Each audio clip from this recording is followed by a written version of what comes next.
Buen día, buenas tardes, buenas noches.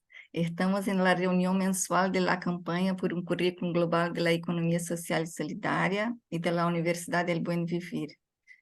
Eh, Nosotros hoy tenemos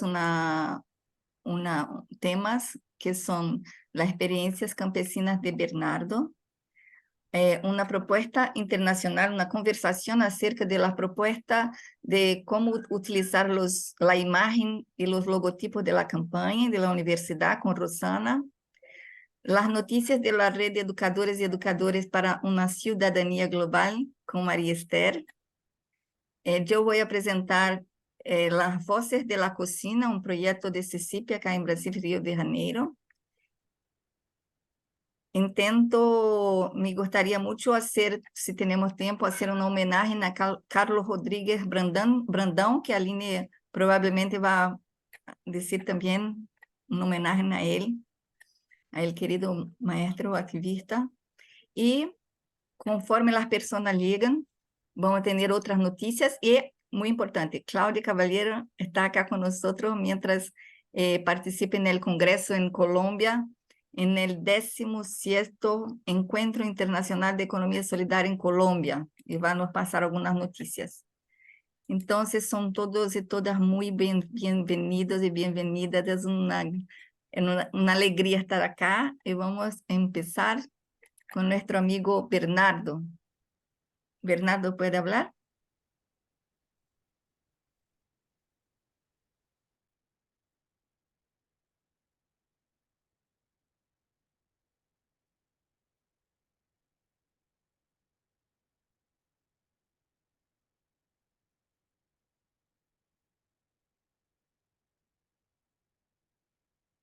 Bernardo estaba acá con nosotros. No sé si escucha. Está presente, pero parece que tiene Sí, el micrófono silenciado. sí. Yo voy a enviar un WhatsApp porque podemos empezar por otro lado. Podemos empezar por Claudia con noticias, por Rosana. Muy bien. Qué lindo. ¿Qué piensan? Si Bernardo no ingresó, me parece bien que iniciemos con Claudia Caballero, ya que seguramente va a tener que continuar con las actividades del Congreso y por ahí Sí, nos pone a perfecto. tono de algunas cosas. Sí. Cláudia, los desafíos de la tecnología, ¿no? De los múltiples espacios, tiempos y espacios en los encuentros digitales. Rosana, los dioses están diciendo que es para empezar con vos. Señor, bueno, pensé que iba a estar también Patricia Botero, pero bueno, voy a iniciar. ¿Qué tal? Buenos días, buenas tardes a todos, a todas. Un poco una inquietud que partió de una colaboración que empezamos a tener con lo que son las comunidades de aprendizajes que se llaman Urdimbre, postdoctoral transindisciplinariedades, que impulsa la Universidad de la Tierra y también en activación con la Universidad del Buen Vivir, acerca de empezar a pensar estas urdimbres de economías de la Universidad del Buen Vivir. Entonces, a partir de esta convocatoria que se hizo abierta y varios compañeras y compañeros empezamos a participar de ese espacio. Es un espacio colaborativo, es un espacio en donde esas charlas, intercambios se dan en el mercado, se dan en distintos puntos donde se reúne la gente. Ahí se produce realmente el momento de aprendizaje. Generalmente están los que están localmente en Colombia y también los que estamos por fuera de Colombia, que nos interesa aportar. El circuito en general, como para que se comprenda, es una charla abierta, que puede ser un seminario, puede ser una charla, puede ser una entrevista, puede ser un intercambio. Y en ese espacio, después que se pone en diálogo el tema y se empieza como a trabajar, en algún momento a los que estamos virtualmente nos dan la palabra para que podamos hacer los aportes y si tenemos alguna sintonía en nuestros países con esas prácticas, ¿no? Y qué podemos aportar a esos lugares. Eso como por un lado, en lo que tiene que ver con comunidades. Y lo que tiene que ver con el Semillero de Editores, que es otro proyecto que también impulsa en especial la doctora Patricia Botero. Este semillero lo que hace es a todos los que somos parte de distintas organizaciones, distintas redes, poder adquirir algunas capacitaciones en algunas temáticas necesarias para dar a conocer lo que hacemos y siendo nosotros productores de nuestros propios contenidos, o sea, nosotros escritores, editores, y a partir de eso se crea un blog que yo por ahí voy a pedirte compartir pantalla, Claudita. Lo tengo por aquí.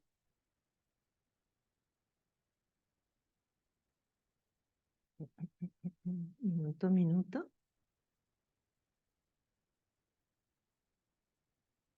A ver ahí.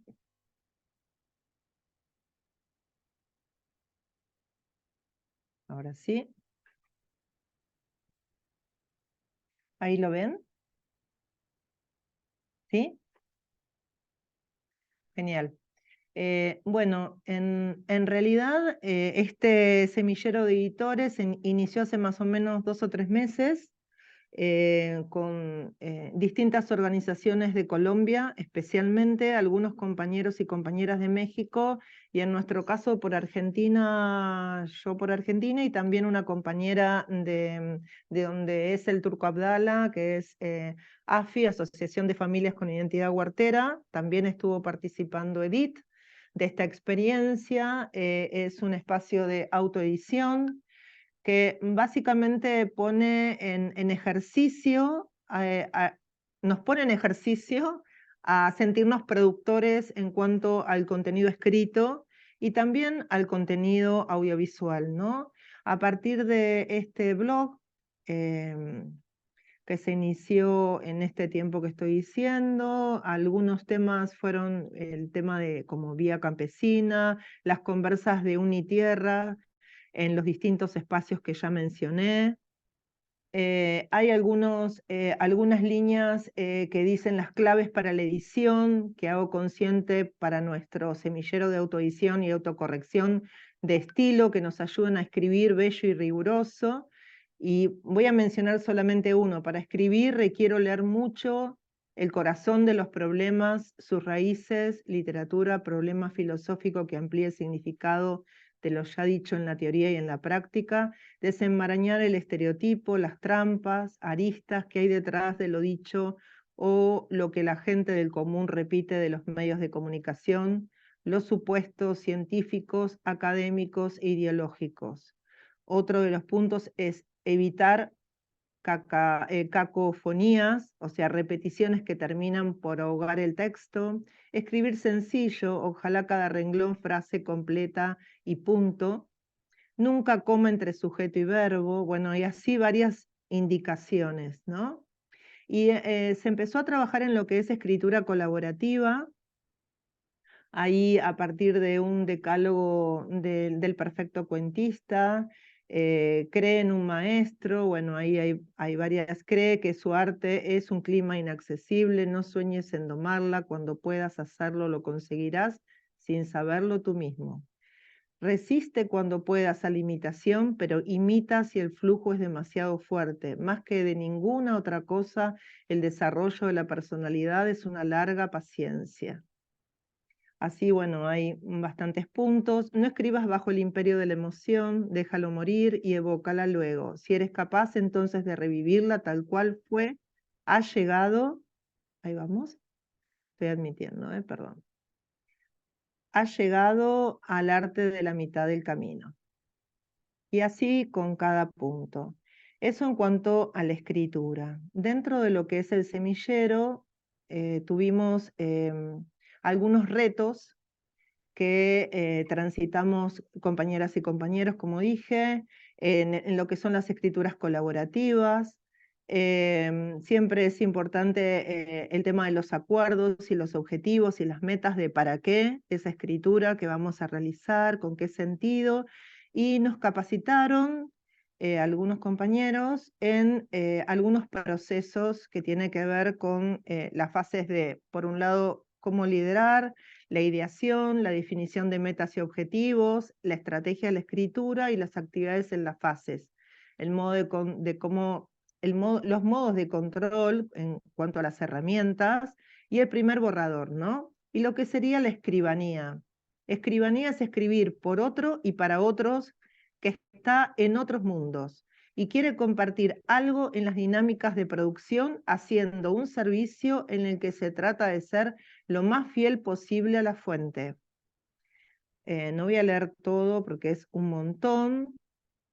Bueno, este es el saludo de bienvenida al blogger y mencionar por las instancias que participamos de capacitación. Una fueron los fanzines. Fue una capacitación de 2 o 3 centros más o menos, en donde un diseñador nos explicó esa técnica. Es una técnica que me parece, si no me equivoco, sale de Brasil hace muchos años, que es una técnica que se empleó bastante contestataria, donde se introducen materiales como papeles, dibujos y demás, y se arman la historia, la revista o lo que queramos contar. Después eso se imprime o se digitaliza y es eso lo que se envía, ¿no? A la producción. Después están los podcasts de introducción, que fue otra herramienta que también se introdujo, que fue bastante, nos enseñaron algunas técnicas que tienen que ver con cómo abordar los podcasts y cómo editar también con nuevas plataformas que contribuyen también a que con cualquier persona o comunidad o conjunto de personas con las que estemos, las podemos transmitir y pueden desde un celular armar desde videos, entrevistas, charlas y tenerlas para uso propio y para otros, ¿no? La idea siempre es esa. Un podcast es una publicación sonora digital, una serie de programas agrupados por algo que se almacena en la nube para ser reproducida por usuarios de diferentes maneras. La idea siempre colaborativa es que esto siempre con los permisos que corresponden se puedan compartir. Así que por un lado, dentro de lo que es el semillero de editores, adquirimos herramientas y estamos como en proceso de escritura, por un lado. Y por otro lado, aparecen dentro de este proceso de escritura, en nuestro caso, nosotros desde nuestra Escuela de Economía Social empezamos a participar fuertemente en lo que eran esas charlas, entrevistas, que se daban en distintos lugares desde la virtualidad y dentro de lo que se llamó los círculos de la palabra colaborativos, ¿sí? Entonces se daba la palabra al grupo que estaba en Colombia o en México, y por fuera de ese espacio los demás colaborábamos en ese proceso. Y sucede de que cuando yo leo una publicación que se había publicado, aparece bueno, mi nombre y el de otra compañera, y dice Universidad del Buen Vivir y campaña por un currículum. Entonces, a partir de eso, me pongo en contacto con Claudia Álvarez y le digo, mira, Claudita, a mí me parece que esto requiere llevarlo a la reunión de campaña, poder discutir el tema de la identidad, cómo sale la identidad de nuestra universidad y de la campaña hacia la afuera, y con qué criterios vamos a utilizar todo lo que tiene que ver con la identidad propia, que en realidad es un logo, o son 2 logos en este caso, y todo el texto que conlleva, como la carta de principios en el caso de la campaña, y lo que nos parece es que hay que abordarlo colectivamente en el espacio que corresponde y ver de qué manera se resuelven estas cosas, porque la verdad que yo hablo en forma personal, yo estoy como muy acostumbrada que cualquier cosa que se produce, sea que la producimos nosotros y pedimos colaboración a otros, o al revés, siempre estamos todos como comunicándonos y decir, estamos de acuerdo, no estamos de acuerdo, y cómo saldría y hasta dónde sería ese alcance. Si no, cualquiera podría copiar y pegar y decir yo soy campaña o yo soy universidad o al revés, sin realmente tener el respeto que merece eso. Entonces la idea de hoy es un poco contar un poco de dónde viene esta cuestión de no sé si la palabra es de tensión, pero de tomar una decisión, de si estamos todos de acuerdo, de que aparezca todo el tema de los logos en todo lo que se produzca, intercambiando entre lo que es Urdimbre de Universidad de la Tierra y la Universidad del Buen Vivir, y Campaña, primero, y me parece que lo tendríamos que pensar extensivamente, o sea, lo traigo como propuesta, de qué manera se van a utilizar o se van a referenciar estas identidades como logos en otras instancias. Y si tenemos que generar algún criterio común. Así que bueno, hasta ahí llega mi, por lo menos hasta donde creo que es importante empezar como a ver, porque en realidad lo hablábamos hace un ratito con Silvita y ella me decía que este punto, así, hasta ahora nunca había sido tocado. Bueno, me parece que estamos en un nivel de crecimiento tanto de la universidad como de Campaña que es necesario empezar como a discutirlo, a debatirlo y a decir, bueno, si se arma un borrador de criterios, de uso de imagen, como en algunos lugares, en muchos lugares existe, siempre es más fácil cuando es propio, digo, si yo tengo mi propio manual de uso de imagen, está bárbaro, pero me manejo yo.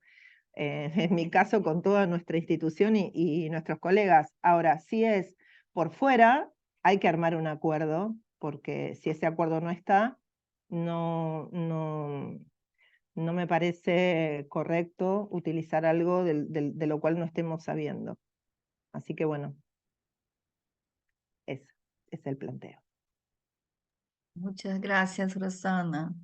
Este es un asunto importante y delicado en portugués, no sé cómo se dice en español, no sé si ya es delicado mismo, porque nosotras queremos crear un espacio distinto del espacio hegemónico, donde el bien común sea valorizado.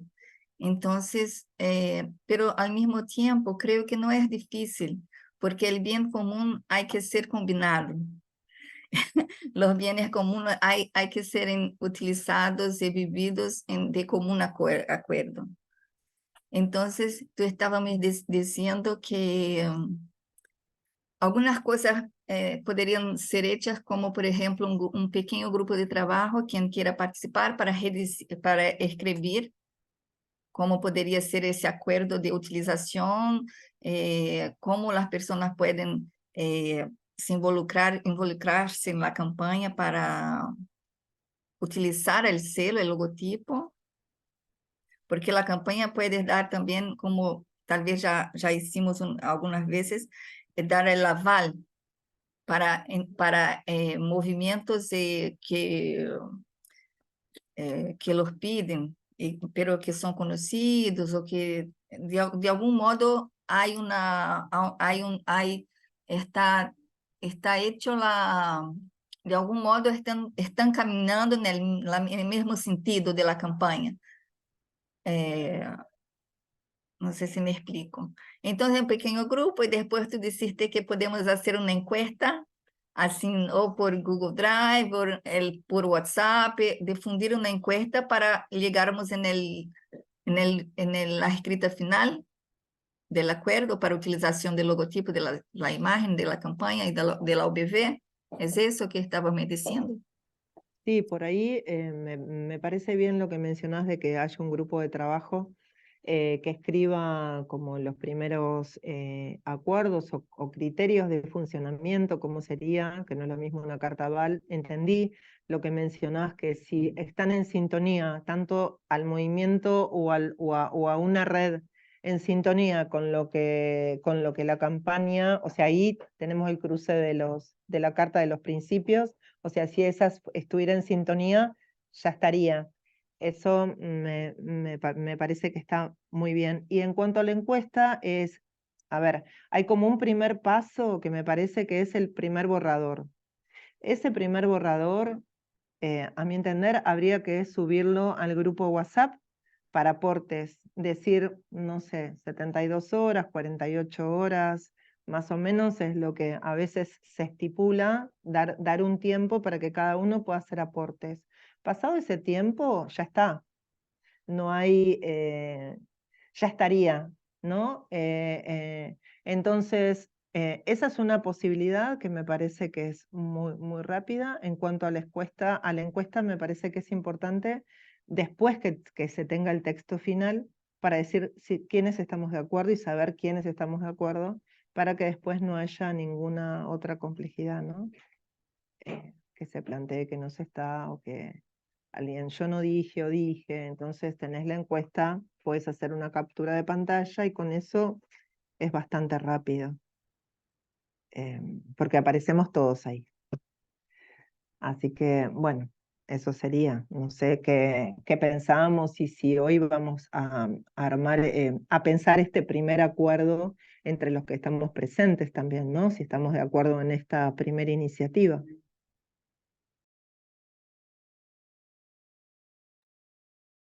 Rosana, pero yo veo que hay dos movimientos, uno más hacia afuera y otro más hacia adentro. Es decir, por un lado, nuestra vinculación a la Universidad del Buen Vivir, a la campaña, a nuestro acuerdo de mirada en esos 17 principios, hace que donde nosotros estamos, donde están nuestras organizaciones, de alguna manera se esté dando visibilidad a esa economía social y solidaria, a la campaña y a la Universidad del Buen Vivir. Esto es hacia afuera.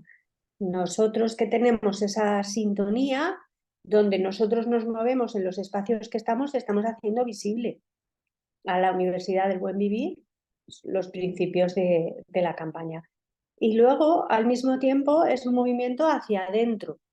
Esos principios tienen que servir para articular desde la diversidad el encuentro, porque la Universidad del Buen Vivir me parece que ante todo es un espacio de encuentro de personas, de saberes, de organizaciones, cada vez de más puntos del planeta, lo que complica un poco las cosas. Entonces, esos dos movimientos sería importante que estuvieran recogidos en ese diseño, ¿no? En ese formato de acuerdo previo. ¿Cómo lo ves?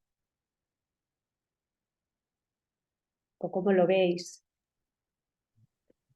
Esther, yo no sé si comprendí bien. Yo comprendí que sí, claro, la comunicación más afuera, como las instituciones que utilizan el logotipo de la campaña están haciendo más visible, y para adentro yo no entendí muy bien. Perdón. No, si se entendió lo de fuera, que es lo más difícil, lo de dentro es más sencillo, porque la Universidad del Buen Vivir es sobre todo un espacio de encuentro.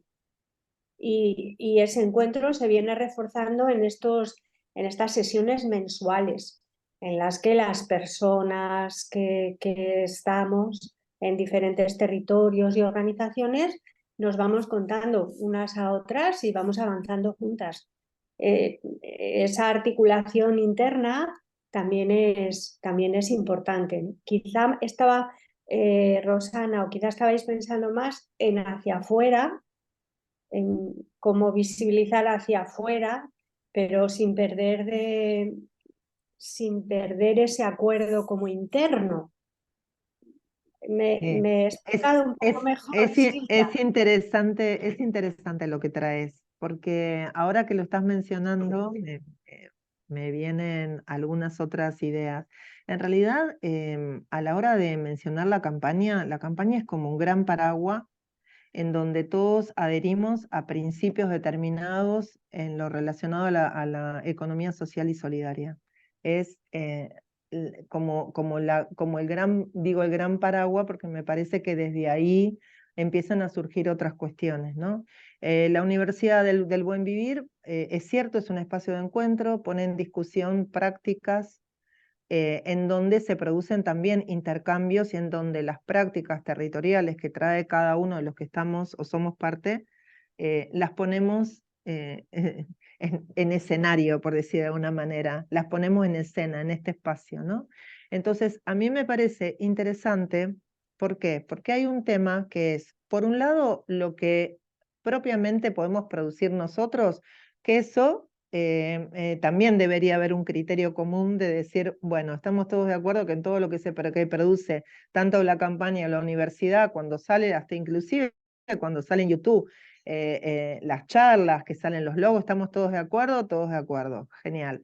Hacia afuera, que es lo más difícil, como vos bien mencionás, hay que armar algunos criterios, porque es cierto, a veces en esto que mencionaba Silvia también, de seguir como una línea aquellas, aquellas universidades o aquellas redes u otros movimientos que solicitan de nuestras personas y nos dicen, no, a nosotros nos interesan que ustedes puedan estar como Universidad de Buen Vivir o como campaña, o como, bueno, en esa instancia hay que solicitar un permiso. Si tuviéramos este marco de acuerdos o de criterios comunes, no haría falta más que de hacer la información correspondiente. ¿Por qué? Porque se supone, igual hay que informar. O sea, informar es decir, bueno, va a salir este documento, vamos a estar con eso. Como los criterios se armaron previamente, no hace falta volver a pasar por todo ese camino, ¿sí? Obviamente que esto hay que pensarlo, no es algo que va a ser así rápido. Y la otra cuestión que me parece que es un criterio a tener en cuenta, que lo planteó Silvia, es que esté emparentado con los principios de la campaña, con la idea de la Universidad del Buen Vivir, de dónde está posicionada y por qué, para que no sean dos cuestiones antagónicas en donde se esté apoyando y se ponga de alguna manera un sello por poner un sello, ¿no? Me parece que eso también, no sé, si nosotros postulamos, digo cualquier cosa en este momento, ¿no? Que lo importante es el cuidado de la tierra y a los lugares que vamos digamos, a facilitar o a colaborar tienen que ver con lo contrario y ahí estamos en una situación contradictoria. Eso me parece que yo en eso también acuerdo que tiene que haber sintonía. Así que, bueno, y me parece que sí, que tal vez haya que armar un primer borrador y compartirlo. Pero antes tendríamos que encontrar el consenso hoy en la reunión de si estamos todos de acuerdo con esta tarea, ¿no? Gracias, Rosana. Marcela está con la mano arriba. Gracias, sí. Bueno, voy a opinar, bueno, bajo la claridad de que yo he estado poco en las reuniones y entonces un poco lo que me viene pues a la mente es que me parece que sí es importante tener ciertos acuerdos con lo que plantean, sobre todo pensando un poco en la dinámica misma que tenemos, por ejemplo, en la institución en la que estoy, que es una universidad. Pensar que tenemos otras redes y pienso cómo funcionamos con esas otras redes, ¿no? Entonces, creo que sí habría como que dibujar esa diversidad como de situaciones que se nos podrían presentar para hacer uso pues de esta pertenencia a las redes, del uso del logotipo que como bien dicen, pues implica que uno pertenece a una serie de principios y pues no de responsabilidades, pero sí de principios y de acuerdos que ya existen de alguna manera, ¿no? Entonces, probablemente habría que pensar en situaciones como cuando, como decía ahorita Rox, cuando nos piden a lo mejor la firma de algún comunicado y que es importante que aparezcamos como adscritas, ¿no? A la Universidad del Buen Vivir o tal vez al currículum, ¿no? Por ejemplo, ¿no?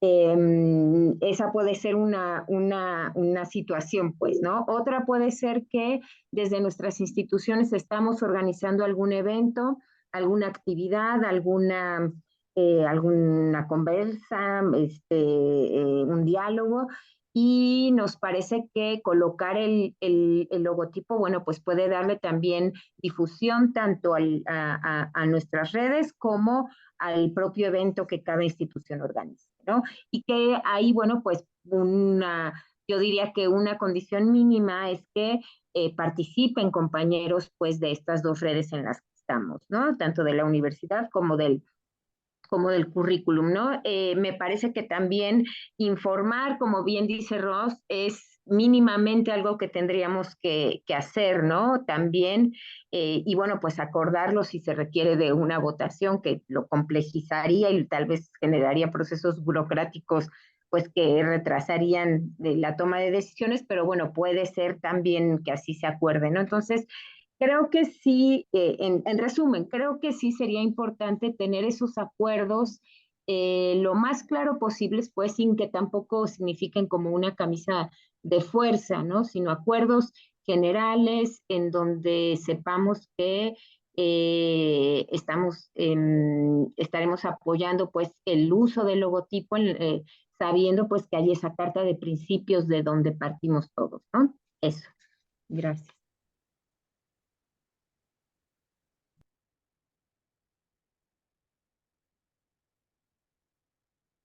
Aline? Bueno, mira, pero yo estoy de acuerdo con las consideraciones de los compañeros, de las compañeras, pero me parece que nosotros ya tenemos una carta de principios, ¿no? Y, y creo que tenemos que, que resgatar, no sé cómo se dice, esta carta, este acuerdo, ¿no? Que nosotros tuvimos en principio de la campaña. Lo mismo se pasa con la cuestión de la Universidad de Buen Vivir. Creo que María Esther se acuerda que nosotros empezamos, ¿no? Un proceso de carta de principios de la Universidad de Buen Vivir, pero no sé si seguimos, si concluimos o no, pero de la campaña creo que sí. Empezamos un proceso en Rio de Janeiro presencial y después, bueno, están estos principios, esta carta, ese acuerdo está en site y todo más. Entonces creo que para cualquier de las organizaciones que van afiliar, ¿no? Sé cómo se dice, el nombre de la campaña o de la Universidad de Vivir a sus acciones, sus procesos, creo que nuestro punto de partida tiene que ser esto que ya tenemos, ¿no? Que ya tenemos construido juntos. Sí, Aline.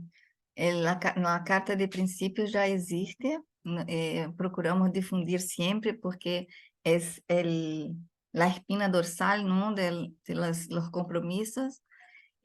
Lo que Rosana trouxe para nosotros es la utilización del logotipo.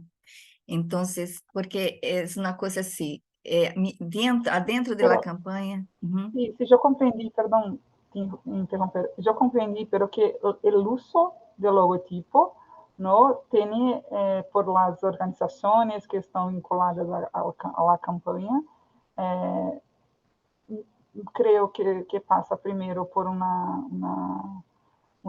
con- una comprensión de que esta actividad, esta acción está relacionada con los principios que fueron acordados por la campaña. Bueno, y después hacer esto que está haciendo Rosana acá, traer para una reunión de la campaña para corroborar, para se quedar en acta, que bueno, este proceso fue presentado para los demás compañeros y compañeras y que estos demás compañeros y compañeras están de acuerdo que la propuesta que Rosana presentó está de acuerdo con los principios de la campaña y por tanto creo que eso es el flujo eh, necesario para hacerlo el encaminamiento. No creo que tenemos que hacer más burocratización de esto, ¿no? Uhum. Nosotros todos acá tenemos una, una militância comum, né, em uma perspectiva comum de onde queremos chegar com as outras economias e tudo mais. Portanto, creio que nós que estamos acá somos nós, por este processo participativo que estamos acá, podemos corroborar, né, e encaminhar que la propuesta que fue presentada, hoy está siendo presentada la propuesta de Rosana, tiene acuerdo con los principios de la campaña, con los principios de la universidad y que, por tanto, nosotros corroboramos que sí, que se use la logomarca, el logotipo para suceder.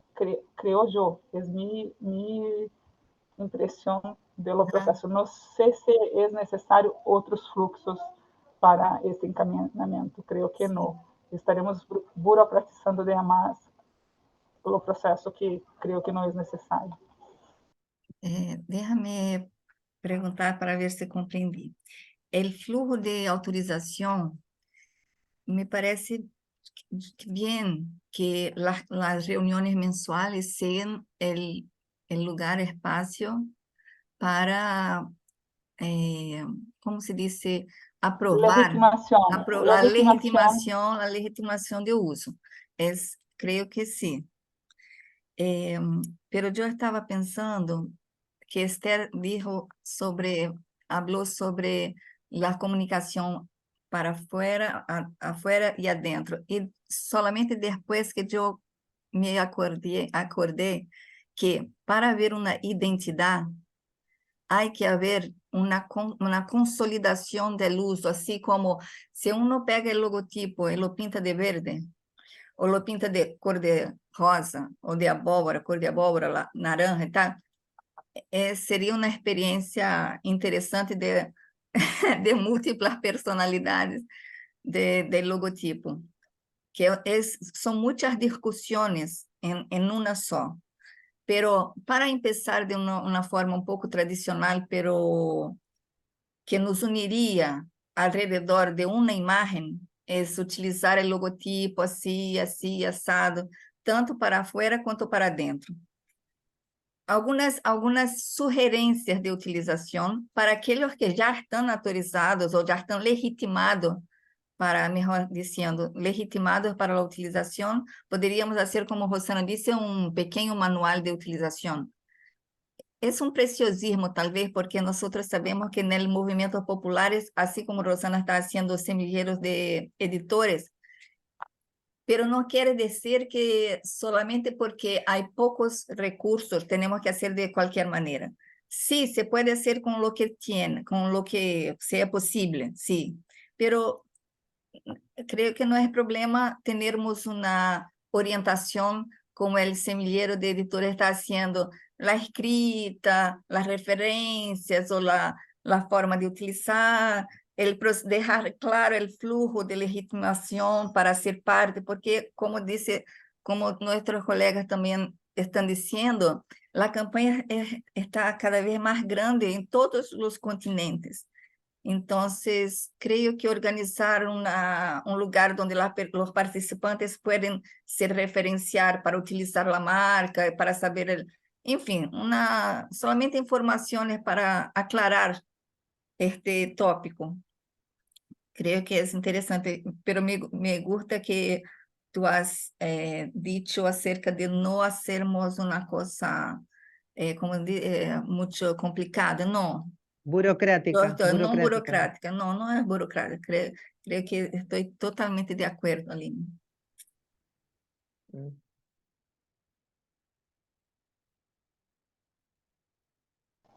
Bueno, entonces creo que podemos encaminar así, puede ser. La cuestión siempre de hacer esos otros protocolos, estas otras cosas, es porque tiene que ser hecho por nosotros, que tenemos muchas cosas para hacer, ¿no? Entonces, bueno, podemos encaminar así, que además la carta de principio que ya existe, habrá un protocolo, pero tenemos que definir acá uma, duas pessoas, três pessoas, uma comissão que vai fazer isso para apresentar em la próxima reunião, isso?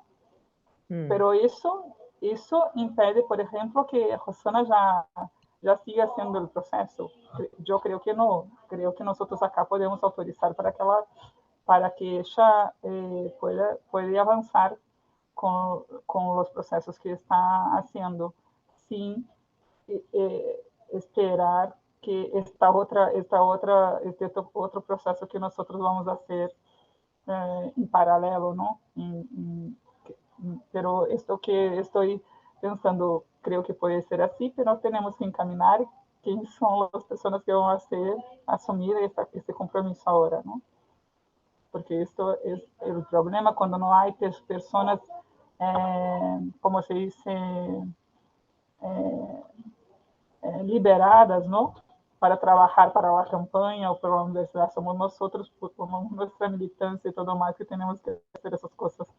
Entonces, podemos encaminar así, pero tenemos que ver quién asume la propuesta.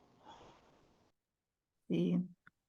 Yo quería, só un minutito, Rosana, que yo me acordé que muchas veces tenemos cosas para hacer, proyectos o actividades, y a veces tiempo demasiado para aprobar algunas cosas puede ser no mucho, no muy bueno, no mucho bueno, ¿no? Pero yo quería decir que a mí me interesa mucho participar porque es mi área de actuación, el diseño gráfico, y también me pongo a disposición para trabajar con Rosana en el borrador. Y prometo simplificar al máximo, ¿no, Rosana? Ay, bueno, bueno, está bien. No, está bien. Primero agradecer la confianza, porque está bueno. Y por otro lado, nada, me comprometo también a trabajar en este documento para que podamos sacarlo lo antes posible, y sea de uso de todas y todos, ¿no? Así que, genial, buenísimo.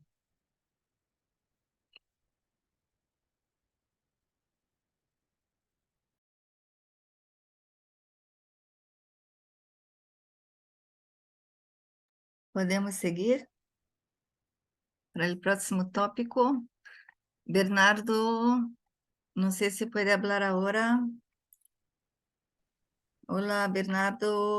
Ah, qué Estoy. bueno. Bernardo va a compartir con nosotros su trabajo.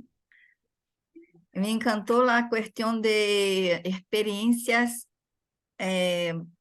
agroecológicas, de transición para la agroecología.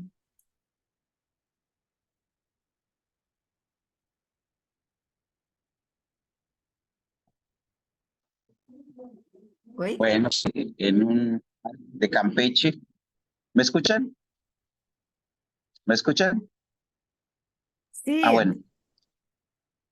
Estamos trabajando, bueno, como por un lado, el tema dentro de los saberes mayas, el famoso calendario Xochitl o calendario relacionado o similar a las cabañuelas, en donde en el calendario tenemos pronósticos en los tiempos de las posibles lluvias o la sequía. Y cosa curiosa, todo el mundo sabe que, de acuerdo a los últimos estudios, se ha demostrado que la contaminación avanza tan rápido, sobre todo con microplásticos. De hecho, la misma Organización de las Naciones Unidas está declarando que el problema de la contaminación o la polución que le llaman con microplásticos, el año 2023 se declara como el año para minimizar el uso de los plásticos. Y entonces eso significa que, pues es que dicen ellos que si seguimos con esa perspectiva, en los próximos 30 años habrá más botellas de plástico en el mar que los propios peces. O sea, y el problema no termina allá, sino que los resultados que hay en el cuerpo humano, estamos llenos de microplásticos todos, ¿no? Eso está derivando en enfermedades y también su relación con la parte climática.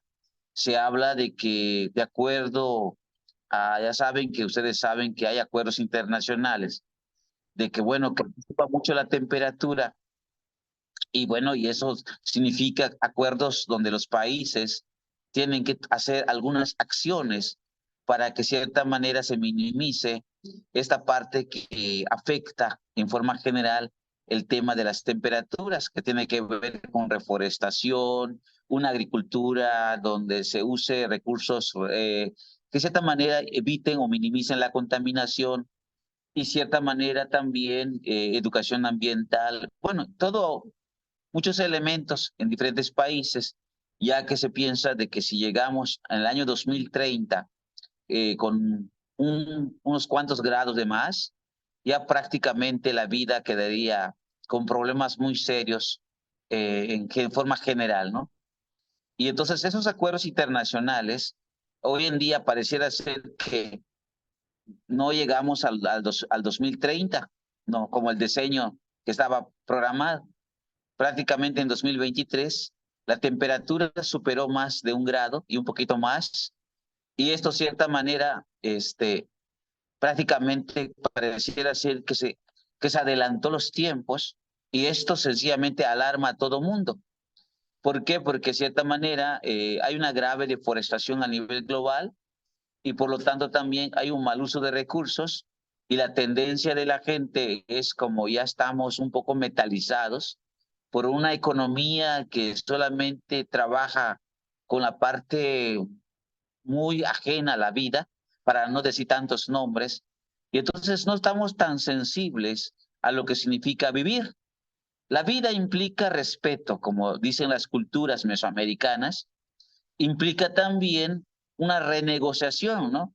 Entonces, ¿qué significa? Respetar diferentes posturas y que de cierta manera permita que todos tengamos una oportunidad de un territorio, de una vida. Y bueno, ¿qué significa entonces esto? El hecho de que las temperaturas se hayan elevado. México como tal, en este momento México tiene 32 estados, más de 22 estados de la República Mexicana, estamos hablando más de la mitad, se encuentran en graves problemas de sequía. Y esto se deriva no solamente al tema de la temperatura, sino que al tema del llamado, esta cuestión climática llamada Niño, la oscilación climática, que tiene que ver con la presencia más o menos de lluvia, más sequía, y un montón de fenómenos de que deriva la cuestión de la sequía de México y bueno, un poco de Centroamérica, México y la parte norte, ¿no? Y bueno, nosotros nos encontramos en el sureste mexicano, donde tenemos un poco más de lluvias, pero hay graves problemas también de deforestación. Bueno, ¿a dónde vamos? El hecho de que se haya elevado la temperatura de forma, bueno, de forma anómala a nivel internacional, hay graves consecuencias. Por un lado, queda muy claro, especies como el manejo de los conejos afecta, porque los conejos necesitan cierta temperatura para aparearse. Una vez que se rompa esa temperatura, los conejos no se aparean.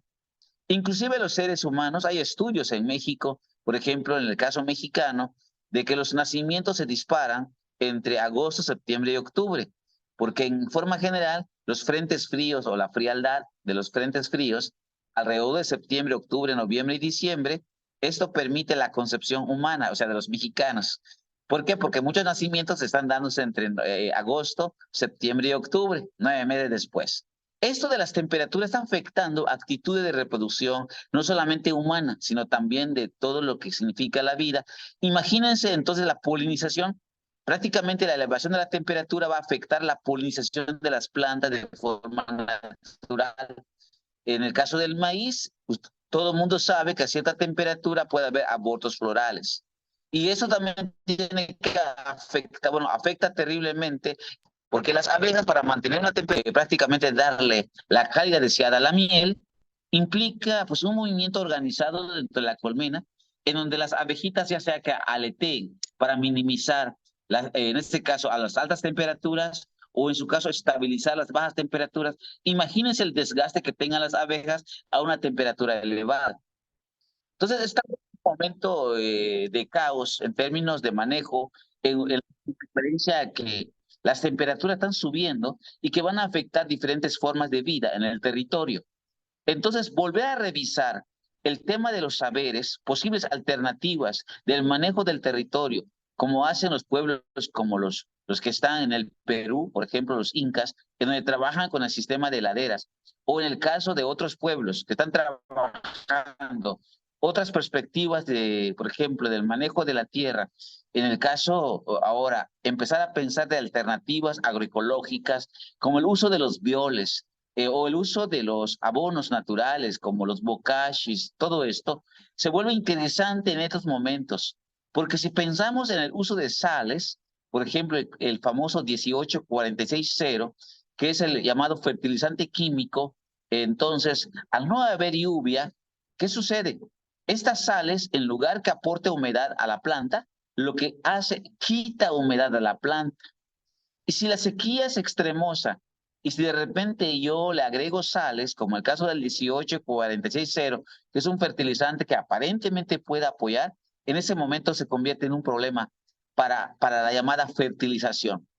Entonces, bueno, es una sal que quita humedad. En ese momento, a partir de ahí, ya entra como una alternativa el uso entonces de materiales orgánicos que aporten humedad. Por ejemplo, los bioles. En ese momento, a pesar de que hay algunos detalles por la cuestión de la calidad y qué tipo de material estamos aplicando, hay mucha crítica detrás. Aquí implica entonces trabajarlo con instrumentos, medir los pHs o la calidad, o sea, llevar al laboratorio para ver qué tipo de material estamos generando. Entonces, porque hay que recordar que estamos trabajando con microorganismos, ¿no? Entonces, empezar a pensar en la calidad, pero empezar a pensar que estamos aportando humedad, de inicio es una ventaja en tiempos de cambio climático. Entonces, esto significa entonces que el manejo de los bioinsumos se vuelve una alternativa interesante en esa cuestión climática por las elevadas temperaturas. Por otro lado, también queda muy claro que empezar a pensar entonces en lo que viene siendo, póngale, si no son bioles, sino que son los bokashis o las compostas, y que cada uno tiene detalles de su elaboración o de su incorporación, pero empecemos a pensar de los lixiviados, ¿no? Como prácticamente esta parte que los lombrices generan. Cierta manera, se vuelve interesante empezar entonces tomar en cuenta la información territorial en cuanto al tema, cómo los campesinos ven los tiempos de la lluvia. Por otro lado, también conocer el tipo de suelo, conocer la temperatura, todo esto es lógica en cuanto al uso de los bioinsumos. Ahí no termina. Imagínense sumando este tema de los bioinsumos, es interesante también tomar en cuenta lo que tiene que ver con las semillas. Hoy en día estamos viendo en el territorio nacional, por ejemplo, los que están dedicados al uso de semillas llamadas mejoradas, porque son semillas que son preparadas en otros lugares diferentes a México. Entonces empezamos a ver fracasos, porque estos maíces responden a un manejo especializado. Para que esas semillas que yo compro en el mercado, que de cierta manera están preparadas para una producción pues de cierto tonelaje por hectárea, ponle hasta 4, 5, 10 toneladas de maíz por hectárea, por ejemplo, este maíz, para que pudiera darme este rendimiento, tengo que pensar en una cuestión climática pues ciertamente estable. De inicio, tal vez una temperatura no mayor de 33 grados. Por otro lado, si no hay lluvias, tengo que pensar en un sistema de riego para poder acceder a que la planta tenga acceso a agua. Entonces tengo que invertir en un sistema de riego. También la otra parte, también tengo que tener que asegurar que la posibilidad de la presencia de plagas, en el caso del maíz, tengo que minimizar la presencia de gusano cogollero, trips o araña roja. Eso implica también saber que, bueno, que tengo que trabajar un proceso prácticamente todos los elementos necesarios externos y lo que hace de un lado, de cierta manera, si yo no tengo los recursos, es costeable, ¿no? Si yo tuviese los recursos, a lo mejor se vuelve interesante. Pero ¿qué pasa? ¿Qué pasa cuando se presenta la sequía? Cuando los caudales de los ríos disminuyen. Inclusive se empieza a racionalizar el agua del subsuelo. Y hay graves problemas. De inicio, no tengo la seguridad del agua, a pesar de que tengo la tubería. Y no estamos hablando de las aguas que no tengan sales. Estamos hablando de fuera muy general. Esto implica entonces que, bueno, y las semillas de los campesinos, que tienen más de 3.000 años de manejo genético y que de cierta manera son semillas que con 3 lluvias, más o menos en promedio, interesantes, te puede llegar a dar, a lo mejor, no una superproducción de 5 toneladas, a lo mejor con que diera alrededor de 1 tonelada, pero bueno, con 3 lluvias, a diferencia de un híbrido que con 3 lluvias no saco nada, y ante una cuestión errática como estamos, entonces empieza a cuestionarse este modelo externo de producción agrícola a un modelo de producción donde se incorpora conocimientos campesinos.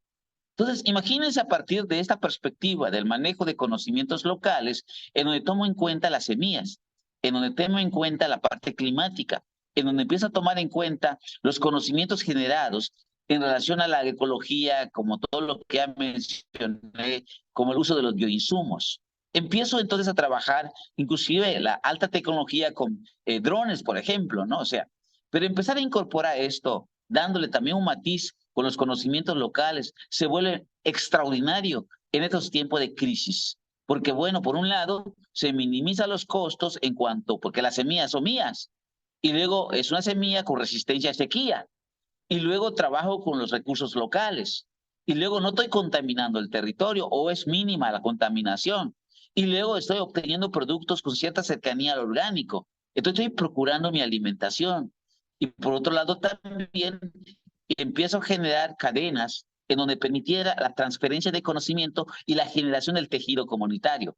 Estamos hablando de una agricultura en común, no estamos hablando de una agricultura solamente individualizada y que su permanencia tiene que estar relacionada con un mercado y que ese mercado solamente terminas ofertando un producto y que al final al vender tus productos terminas en ceros. ¿Qué es el problema actual de la agricultura? Porque, bueno, terminas comprando todos los insumos para producir y cuando haces tus costos de producción, ya no tienes ganancias porque vendiste al mercado y con precios bajos y entonces contaminaste tu suelo, no generaste ganancia y al final terminas trabajando para los otros. Pensar en la agricultura en lo común, en una agricultura en donde, de cierta manera, la transferencia de los recursos empieza desde lo común, minimizas la contaminación, generas un alimento sano o cierta cercanía a lo sano, empiezas a compartir conocimientos, inclusive el mercado no es un mercado externo, es un mercado interno en donde cada quien va ofertando productos que le sobra. Algunos pueden dedicarse a por ejemplo, a generar algún producto básico para consumo como el maíz o frijol o como arroz. Otros pueden empezar a dedicar a generar, por ejemplo, el huevo de traspatio, carne, ¿no? Y también generado con ese esquema, ¿no? Y por otro lado, también a lo mejor puede haber otro puenteo donde se especializan en la producción de bioinsumos, ¿no? Entonces, imagínense triangular todo esto en donde cada uno tiene un papel importante. Entonces, esta economía, que de cierta manera, que lo manejan los pueblos, todavía hay evidencias y huellas, que todavía está en los pueblos de América Latina y México, creo que es ahí el camino a seguir.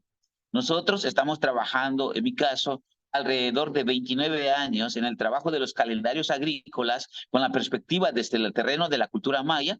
Hoy en día tenemos 3 a 4 años vinculándolo con el manejo de los bioinsumos, de tal manera para poder transitar a una agricultura que de cierta manera respete, en ese caso, al sistema. Estamos hablando de la agroecología, ¿no? Entonces, bueno, por esa tendencia que vamos, pero la clave es empezar a trabajar redes, ¿no? Redes internos, donde los que participen estén conscientes, ¿no?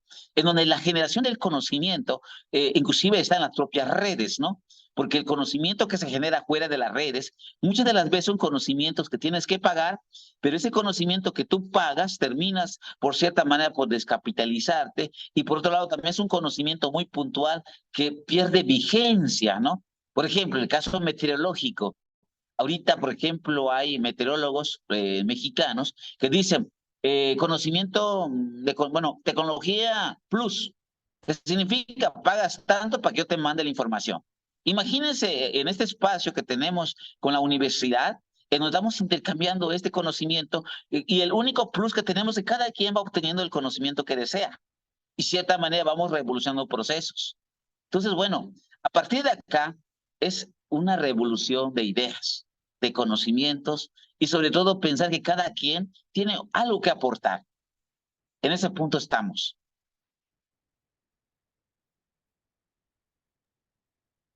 Gracias, Bernardo.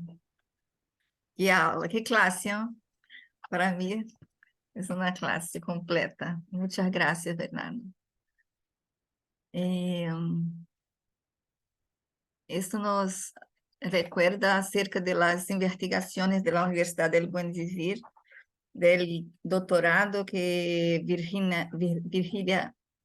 Virgen está armando y también del diseño curricular que está bien avanzado en los aportes.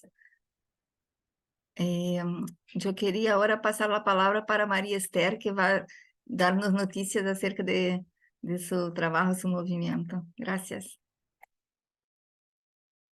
Muchas gracias, Silvia.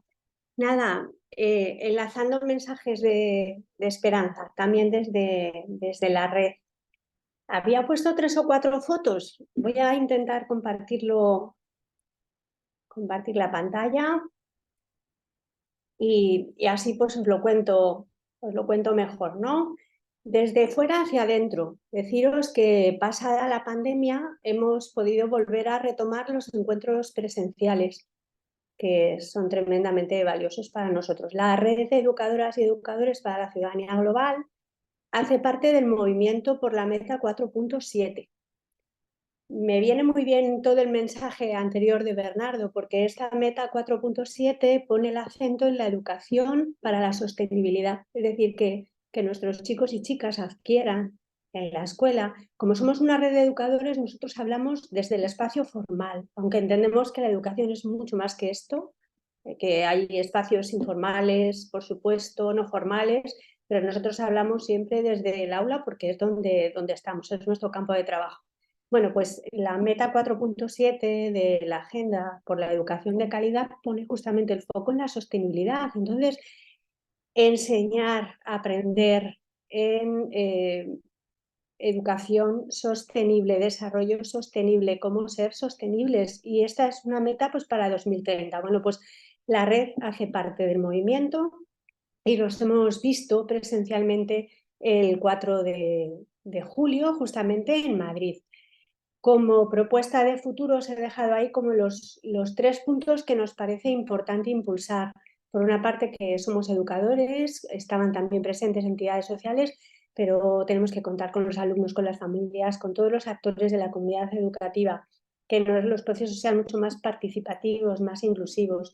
El segundo punto fuerte que trabajamos fue cómo pasar de la voluntad política al compromiso político. Mira, es que el movimiento tiene que tener su incidencia. Y luego, pues multiplicar espacios de diálogo justamente para impulsar esta educación para el desarrollo sostenible y la ciudadanía global. Dentro del movimiento formamos parte de 2 grupos de trabajo. Uno que está revisando los indicadores de cómo se está cumpliendo esta meta y en el que nosotros estamos más activos, porque somos educadores, desarrollando el perfil de competencias docentes, cómo tendría que ser, cómo sería nuestro sueño de educador para soñar juntos en el aula y para hacer posible pues, otro sistema económico diferente que ponga en el centro la vida. Así que una noticia buena, que este movimiento recibe un nuevo impulso con estos encuentros presenciales y vosotros también podéis ser parte. Un poco volviendo a la discusión primera de cómo darnos visibilidad y cómo utilizar, ¿no? los signos identitarios, pues el movimiento tiene un manifiesto por la educación transformadora y si uno está de acuerdo con esas líneas, pues puede ser también parte del movimiento. Otro encuentro presencial muy importante y muy valioso es el encuentro nacional. Este ya es a nivel de todo el Estado español de docentes para el desarrollo. También en julio nos juntamos en Guadarrama, en Madrid. Es verdad que los encuentros tienen que repartirse por el territorio, pero Madrid tiene la facilidad de ser un poco equidistante de toda esta dispersión territorial y a veces pues ocurre que es sede de esta multiplicidad. Bueno, pues ahí veis docentes muy diversos de todas las etapas educativas preuniversitarias, eso sí, desde infantil hasta bachillerato y con realidades de escuela rural, de escuela urbana, en diferentes territorios. Y este encuentro pues, nos sirvió justamente pues, porque volvíamos a vernos después de 2 años para reactivar nuestra red, para conocer los avances que ha habido en estos años en torno a la educación para el desarrollo pues UNESCO, que está revisando esa recomendación de 1974 para la educación, ya están en el segundo borrador. La Declaración de Dublín, poniendo esa importancia del cuidado, de la vida en el centro, de la sostenibilidad. También una base de datos, perdón, que esta red académica de educación y de aprendizaje global, Ángel, pues pone a nuestra disposición. Y lo más rico, pues el intercambio de experiencias y también de nuevas metodologías. Yo quiero destacar la importancia que tuvo el taller que hicimos sobre cómo frenar los discursos de odio en las redes sociales, cómo enseñar a nuestros jóvenes a poner freno y a visibilizar justamente pues todo lo que nos lleva a la cooperación, al acuerdo y al trabajo en equipo. Y otro sobre situaciones de aprendizaje, que es el formato que un poco por ley pues se va estableciendo en nuestros centros, y nosotros queremos que esas oportunidades, que esas situaciones de aprendizaje sean verdaderamente transformadoras y nos ayuden a soñar, a imaginar y a construir un mundo mejor. Así es que, bueno, también es una buena noticia pues que estas redes de redes pues vayan tomando un poco el pulso y el impulso que la educación requiere. A nivel interno más nuestro, pues deciros que hemos funcionado en dos grupos de trabajo, uno de situaciones de aprendizaje y otro de pedagogía de cuidados. Esto a nivel interno de nuestra red de educadoras y educadores para una ciudadanía global. Los encuentros han sido virtuales, pero bueno, el grupo de pedagogía de cuidados os anima a que participéis y os presenta con enorme alegría pues este pequeño resultado. En el mes de octubre, el día 4, haremos un webinar que tenéis ahí anunciado, ahora os pongo el enlace en el chat, de iniciación a la pedagogía de los cuidados, de 5 a 6 hora península. En Brasil 5 horas menos y el resto me pierdo en los cálculos, pero 5 horas menos para Brasil pues serían las 12, ¿no? Y de ahí hacia atrás México, bueno, pues el 4 de octubre podemos incorporarnos y podemos encontrarnos ahí en este espacio virtual. Y luego haremos una jornada el 28 de octubre en la Universidad de Barcelona, en el Instituto de Ciencias de la Educación, ya más larga, presencial, pues porque para nosotros el trabajar estas pedagogías y el enseñar a los docentes que están en acción y que están en formación también en la universidad, enseñarles cómo llevar estas pedagogías de los cuidados al aula, pues nos parece fundamental. Así que invitados al webinar y os contaremos qué tal fueron las jornadas. En cada una de las redes después hay también otros grupos de trabajo y yo quería destacar dos experiencias muy bonitas de este año. Las compañeras de Madrid que han puesto en marcha un proyecto lector que está pensado desde los más pequeños de 3 años hasta los mayores para trabajar en el aula, porque la narración y la lectura se trabajan en el aula y nosotros ponemos nuestra mirada, nuestro enfoque de ciudadanía global. Y pensando en los 3 trimestres que tiene el curso, pues el primero sería de interculturalidad, el segundo, todas las historias, todas las narraciones son de educación para la paz, y el tercero, pues sobre el cuidado de la vida y el cuidado del medio ambiente.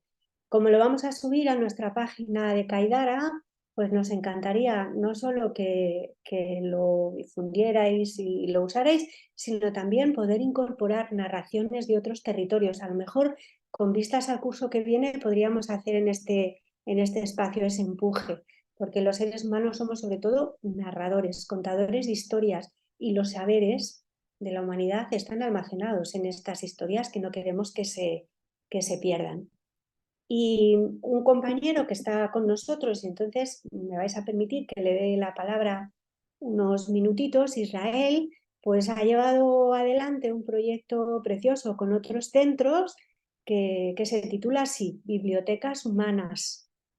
esos saberes que tenemos las personas y que lo compartimos. Entonces, antes de cerrar con las noticias finales, pues le doy la palabra. ¿Estás por ahí, Israel? Para que nos cuentes Sí, un poquito cómo ha sido esta experiencia.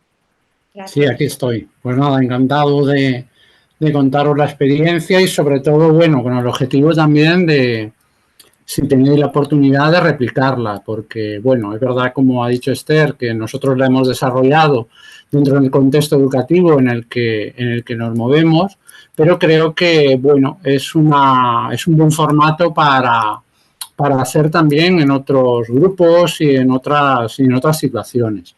Bueno, rápidamente os cuento, la Biblioteca Humana se nutre de libros humanos.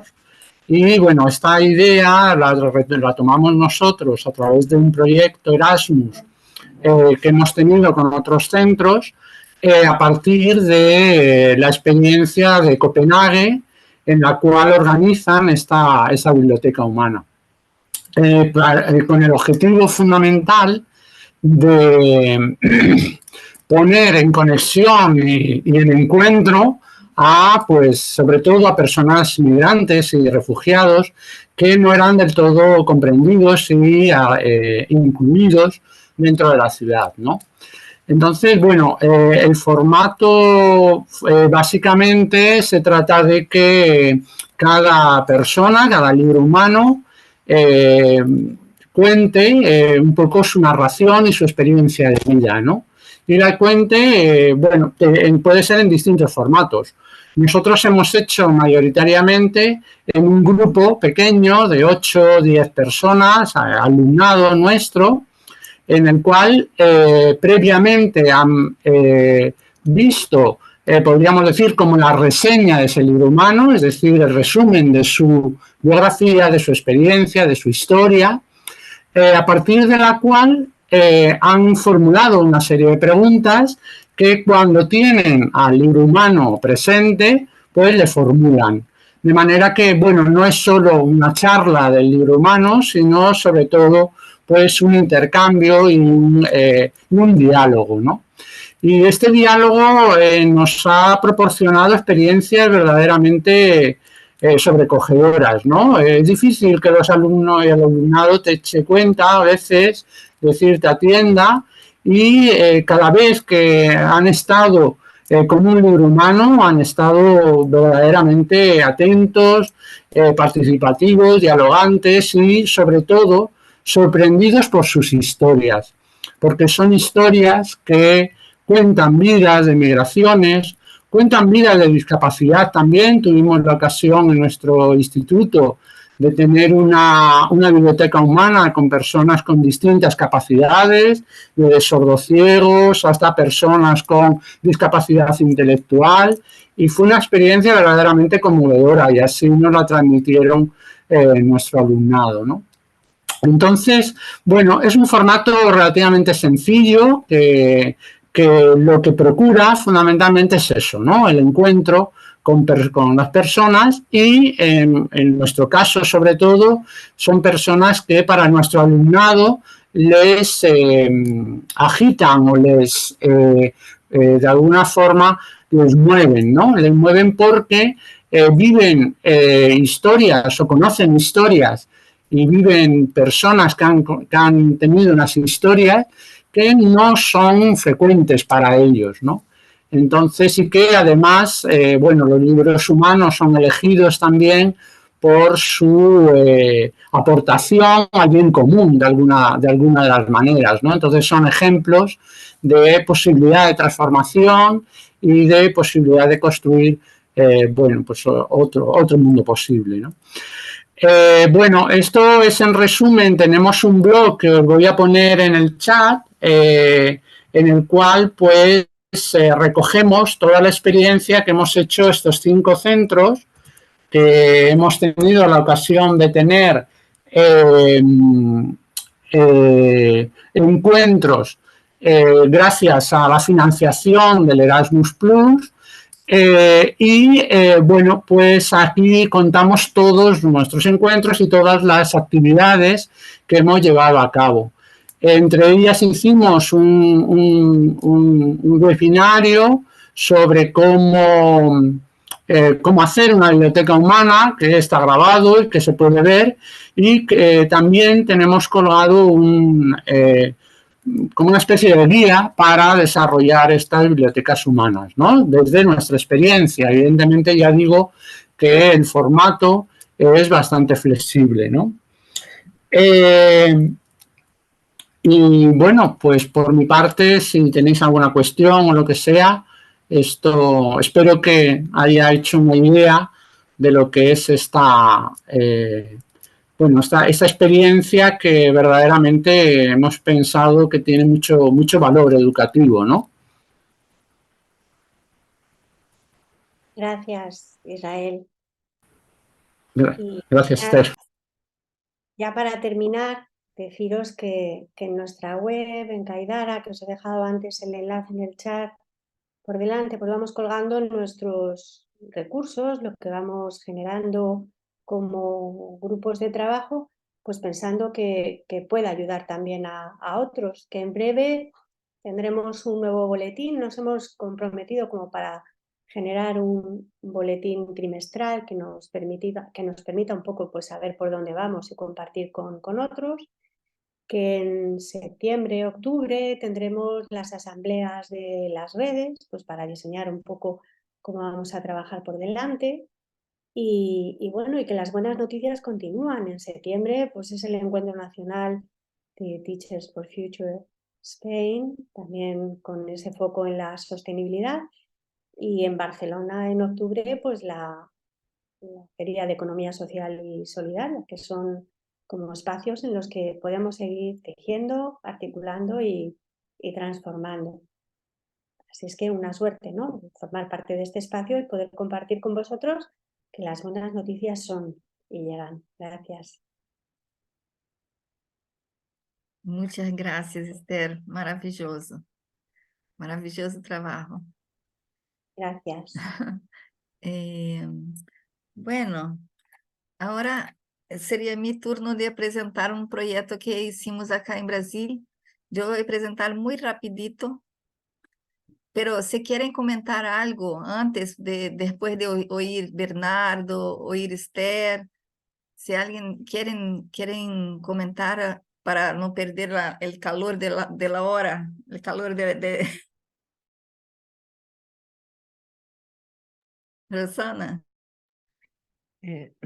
Sí, a mí, a ver, dos cosas me vienen con las dos presentaciones. La de Bernal me parece, digamos, ese cambio de donde nos paramos, primero que te da la agroecología, primero, digamos, el ya transitar la agroecología te hace pararte en otro lugar, pero también desde esta cuestión de los calendarios, de tomar lo ancestral como parte del conocimiento y hacerlo conocimiento, ¿no? Y no que quede guardado, me parece, así como por ahí en comunidades aborígenes se toma el calendario de la luna, por ejemplo, y hoy la agroecología o la agricultura biodinámica toma el calendario de la luna, que viene de toda la línea de Steiner, y de todo lo que es la pedagogía Waldorf también. Así que me parece, digamos, súper necesario.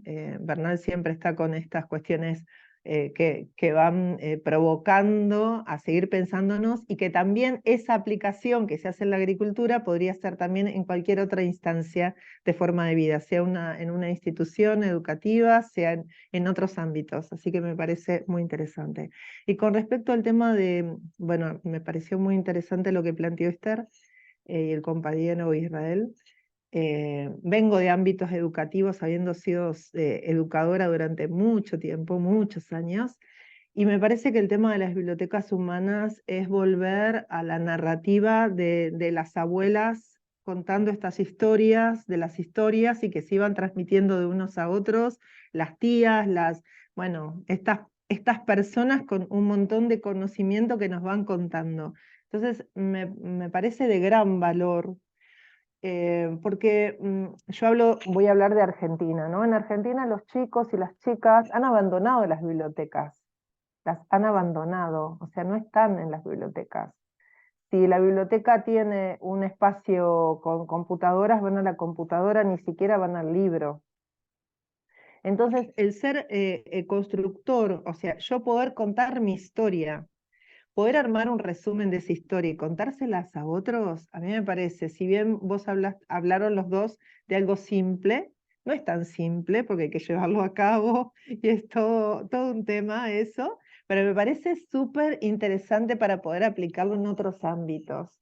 Me parece, no sé, me imaginaba con lo que cuesta en la comunidad indígena en donde yo trabajo, que tienen un montón de relatos y que muchas veces no los quieren transmitir porque temen a no ser respetados, ¿no? Me imaginaba esa aula en el medio del monte donde se pudiera armar esa biblioteca, no sé, me pareció súper interesante, me parece un espacio cuidado, y si bien son prácticas que, como bien dijeron, nacen de otro país, yo siempre digo que cuando algo resulta en un lugar, hay que multiplicarlo y hacerlo propio al lugar. Y me parece genial. O sea, ya me voy a poner en contacto con ustedes, porque me encantó, me encantó. Gracias, ambos.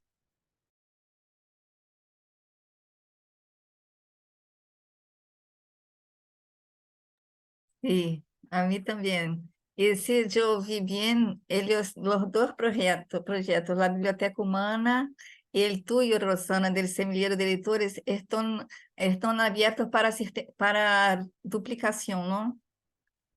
Se puede, Israel dijo, pero vos El no. semillero está abierto, el semillero de editores, sí, pero obviamente al no estar Patricia Botero hoy acá, yo sigo siendo respetuosa, hay que hacer la consulta. Pero Claro, imagino que sí, porque está abierto para todos todos, sí.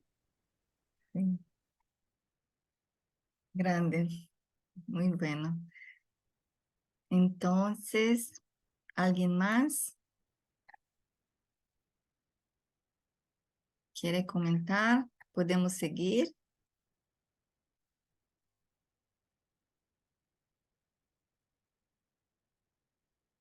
Bueno,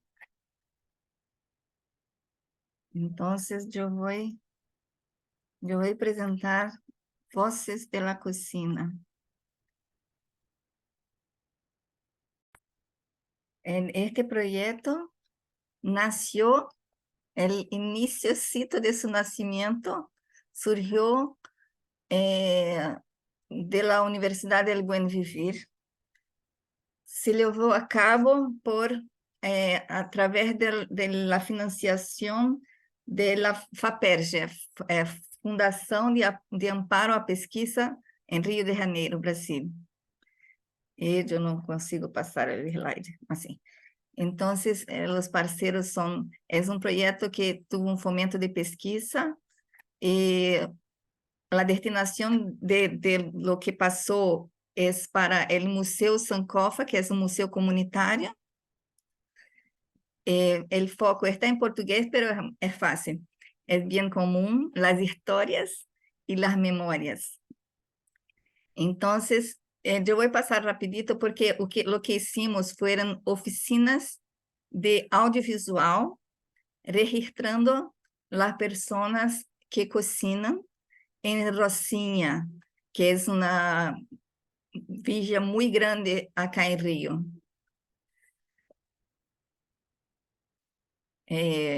Os objetivos foram estos que nos conectamos.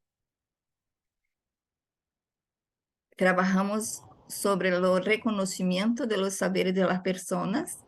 Usufruímos muchas comidas sabrosas. Silvia, Oi. creo que es importante decir que La Rocinha es la más grande, ¿no? Não é uma enorme, é a mais grande de Rio, não? Favela de Rio de Janeiro tiene más de 200.000 habitantes. Sí, es solo una en ciudad. el barrio. Sí, es una ciudad, van a ver en el video final. Yo voy a pasar más rapidito para que conozcan las personas. Entonces, fue un proyecto maravilloso porque comemos mucho también. Entonces, la comida es una cosa que une y transporta a las personas para un espacio muy, muy especial. Entonces hicimos, los participantes de las oficinas hicieron 7 curtas documentales pequeños y después puedo pasar los enlaces. Fueron 3 etapas. Una etapa de diagnóstico, donde la equipe fue a la villa para encontrar personas que quisieran participar cocinando y contando sus historias. Una segunda etapa de producción de audiovisuales mientras las personas cocinaban y contaban sus historias. Y una tercera etapa de compartir los materiales producidos. Acá una parte de la persona, de la equipe, y este mozo acá con ese pancito acá con dulce, es una de las personas que fueron entrevistadas. Acá una señora que trabajó como cocinando en las casas de personas. Este rapaz hace pastéis, no sé si conocen qué es pastel. Y cada uno de ellos es un universo. Fue una experiencia increíble conversar con esas personas. Después hicimos materiales para las redes sociales, haciendo una cosa así como poniendo las frases que ellos decían y con diversas fotografías para que las personas lo conozcan. Esos dos jóvenes son casados hace mucho y los dos cocinan. Ella hace dulces y él hace los salgados.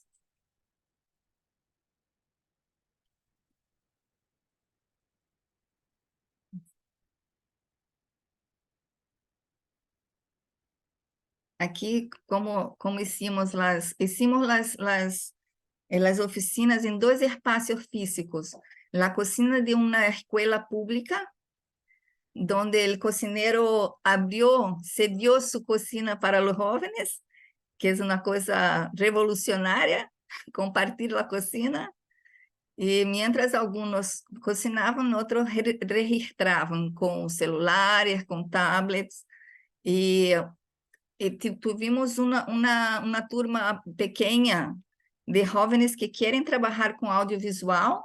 Ellos estaban con los equipamientos más profesionales. Se ve la captação de áudio, las câmeras mais profissionais. E tuvimos este outro espaço, que era um espaço de um centro público de como se diz, CRAS, Centro de Convivência. É um centro para crianças, jovens, los más grandes pueden tener asistencia social. Exacto, es un centro de asistencia social. Sí.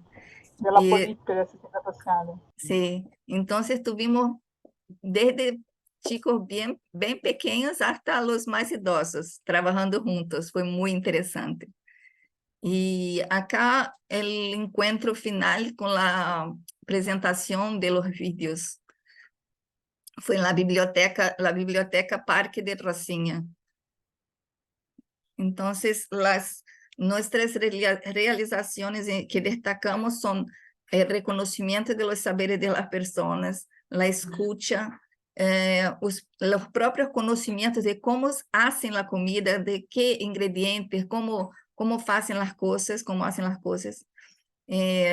la práctica de entrevistas, la participación, recetas, oficinas y la formación del archivo para el museo. Que es un museo aún sin una sede física, es un museo comunitario, ¿cómo se dice? No sé cómo se dice, pero él existe formado por las personas que hacen parte de él y hacen el acervo existir, pero no tienen ainda una sede física, una sede, una casa. Están en busca de una casa para crecer.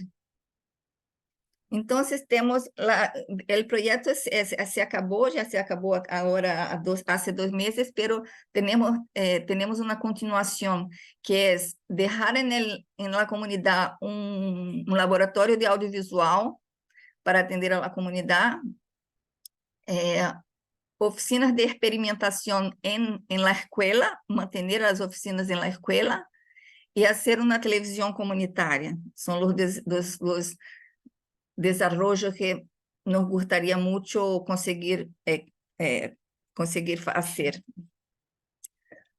Entonces, yo voy, esta es Rocinha, acá es Gávea, São Conrado, uno de los barrios más caros del Río, muy así, junto con esta grande villa que se formó y que hace mucho tiempo era una tierra donde había frutas, legumes de todo en las matas, agua limpia, y ahora hacen problemas de basura, todos los problemas de una ciudad grande, que antes no había. Era un paraíso cerquita del mar y ahora están faciando los problemas de un aglomerado muy grande de personas. Pero yo voy a terminar, déjame ver si consigo, yo voy a interrumpir el cosa. Nosotros tenemos hace poco para cerrarnos. Creo que yo voy a poner el enlace para que puedan asistir, para que nosotros podamos continuar. No sé quién falta. Nuestra querida Cláudia, que no pude hablar antes, no sé si está acá. Cláudia, no, creo que no está más, porque ella estaba en Colombia, creo que no pude ficar. No, no está Silvita. No está más, ¿no?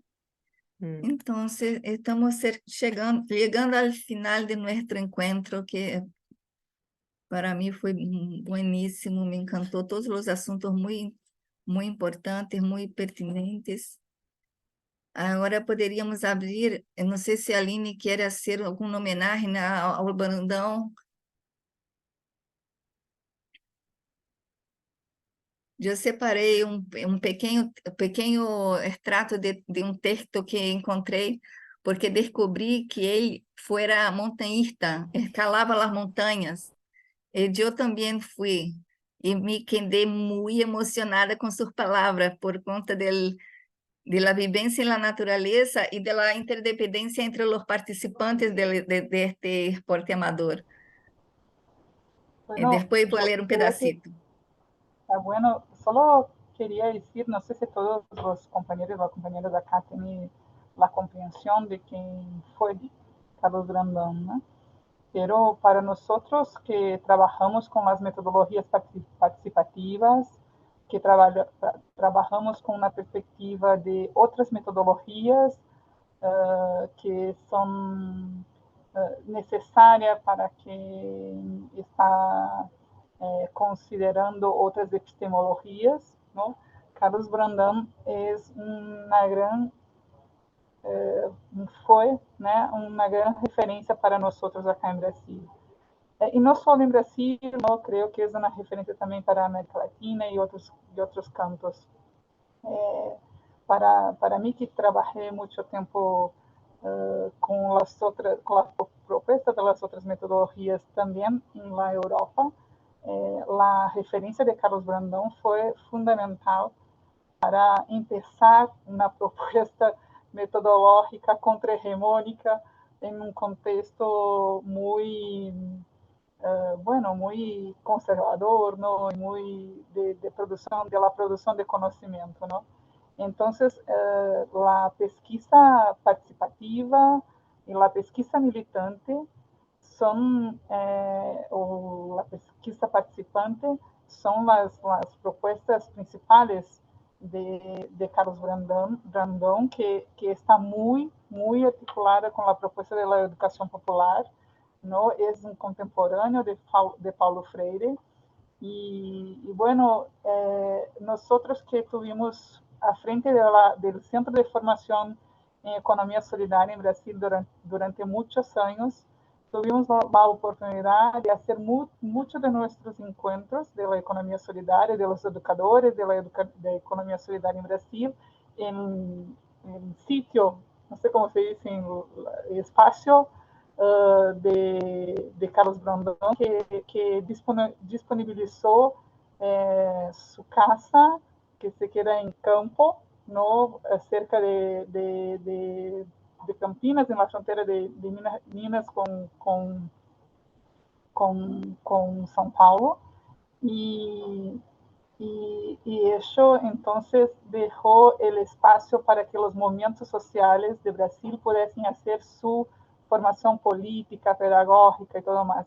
Entonces, es un espacio absolutamente autogerido, autogestionario, ¿no? Que nos remete mucho para lo que nosotros acá llamamos de pedagogía de la autogestión. Entonces fue una referencia muy importante que sigue, ¿no? Siendo una referencia, pero afortunadamente nos dejó a poquito, unas 2 semanas, creo yo, ahora no me acuerdo, pero socialicé allí en colectivo, estaba sufriendo de un cancro, ¿no? De leucemia. Y bueno, incluso incluso de este final de vida, un proceso también político y pedagógico para ello y para nosotros, ¿no? Entonces, es una referencia muy importante para nosotros. Bueno, y después, si quieren, podemos socializar también sus obras, sus trabajos, para que ustedes que no tuvieron contacto con la obra possam tener contacto y hacer una referencia, una reflexión también sobre su trabajo y cómo es un trabajo importante para nosotros de la Universidad de Buen Vivir, del universo de las otras economías, de la economía solidaria, de la economía social, porque yo siempre digo eso, ¿no? Otras economías exigen otras epistemologías y otras metodologías. Brandão, así como muchos otros compañeros, ¿no?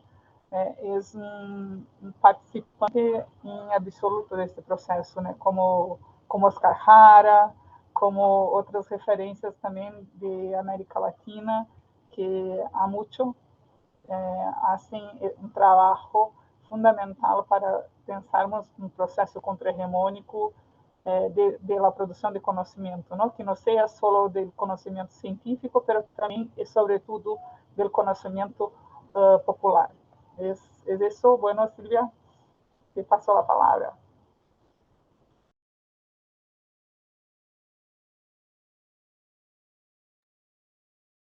Eu puse en el chat algunos pedazos de un texto que él escribió sobre su experiencia con la naturaleza y que yo estaba intentando traducir qué fue esa experiencia de hacer montañismo o qué es la experiencia de estar en la naturaleza y en actividades donde tu vida depende totalmente de la vida, de las acciones de los demás.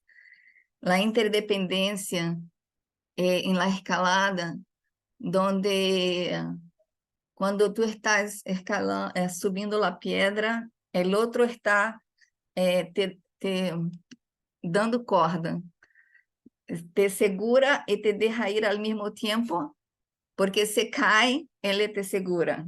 Y si necesitas ir adelante, él suelta la corda. No sé cómo decir. Entonces, las personas están, y es un espacio que es elegido. Y cuando sube de su pasaje, y yo no había conectado las situaciones de que él en su juventud había hecho eso, él consiguió traducir esta relación que es la más próxima que una persona occidental, una persona que no es indígena, no es de los pueblos originarios, puede llegar de la comunión con la naturaleza. Y creo que las prácticas de este intenso compañerismo es muy necesario en nuestros espacios y es un desafío desarrollarnos el compañerismo en este mundo cada vez más digital, ¿no? Y también lejos uno de los otros, encerrados en casa, haciendo cada uno intentando cargar su vida y hacer sus cosas, pero en el espacio de la campaña, creo que la experiencia de Carlos Brandão, creo que de todos los compañeros y compañeras que están acá, creo que hacemos ese esfuerzo para multiplicar esta comunión, esa solidaridad y esas acciones para podermos usufruir un mundo bellísimo, armonioso y lleno de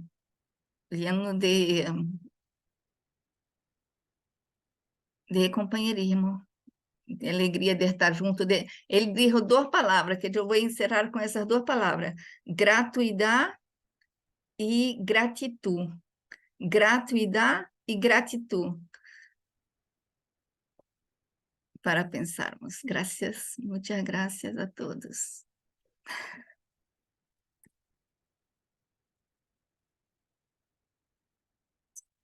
Micrófonos abiertos, si quieren decir algo. Mira, solo Mariano quería decir estaba una cosa que, quietito. ¿puedo? ¿Puedo hablar una cosita Sí, claro. muy rápidamente? Yo estaba estos, los últimos días eh, eh, procurando cosas de la economia solidária, la economia social em contexto da ONU e da Unesco. E eu percebi que tuvieron 2 o 3 reuniones de aprobación de las otras economías, ¿no? De las economías solidarias, sociales, como estrategia alternativa de geração de trabalho e renda nesses contextos internacionais. Eu vou poner os enlaces, ¿no? de las reuniones en grupo de WhatsApp, ¿ok? Para todos tenerem conhecimento também.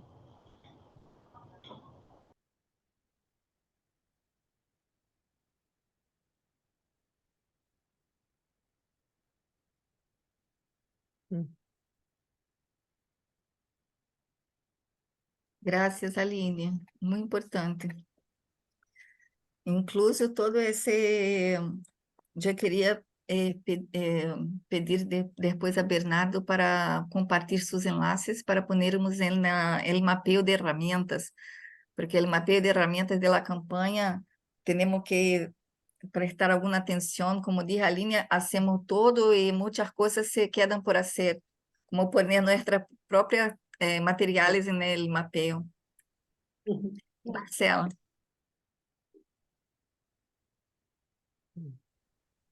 Pues, yo querría agradecerles porque yo no conocía sobre Carlos y me parece muy lindo que el legado de él, su legado que me pareció extraordinario, justo cuando lo comentaban, lo buscaba yo también en las redes porque no lo conocía yo, pero que su legado pues nos llegue a través también de las voces de ustedes, ¿no? Y que lo puedan compartir y seguir difundiendo pues con quienes no lo conocíamos y con quienes ya también lo conocen. Muchas gracias.